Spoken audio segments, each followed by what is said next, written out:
Are there some particular fights or brawls that stand out in your memory? Probably one of the weirdest occurred in Port Huron in the International League. If you can imagine this, one bench was on one side of the ice, the other bench on the other. The penalty boxes were both located next to the home team bench. And behind the open penalty boxes, there wasn't glass around them. Behind those boxes were the double doors that led out to the lobby. So one of the Fort Wayne players was called for a penalty, and as he skated by the Port Huron bench to go into the penalty box, he said something that really lighted the guys up on the bench, and they all left.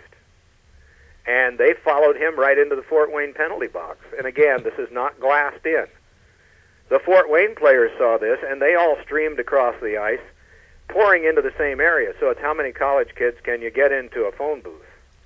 So now players are spilling over the back of this penalty box onto the floor.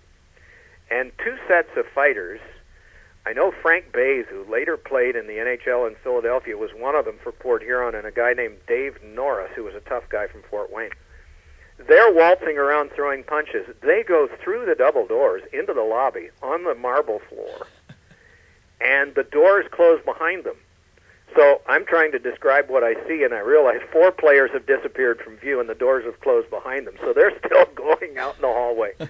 Meanwhile, I learned the next day, 2 prowl cars from the Port Huron police are coming from opposite directions to the arena. They're not coming to break up the fight. They're coming down there to watch it because they had the game on the radio. So I guess that was probably one of the stranger ones. But until the late 80s, we were not prohibited from emptying the benches for brawls now and then. And so for that reason, I came through beginning in 1973, and we had about 15 years that those would tend to happen.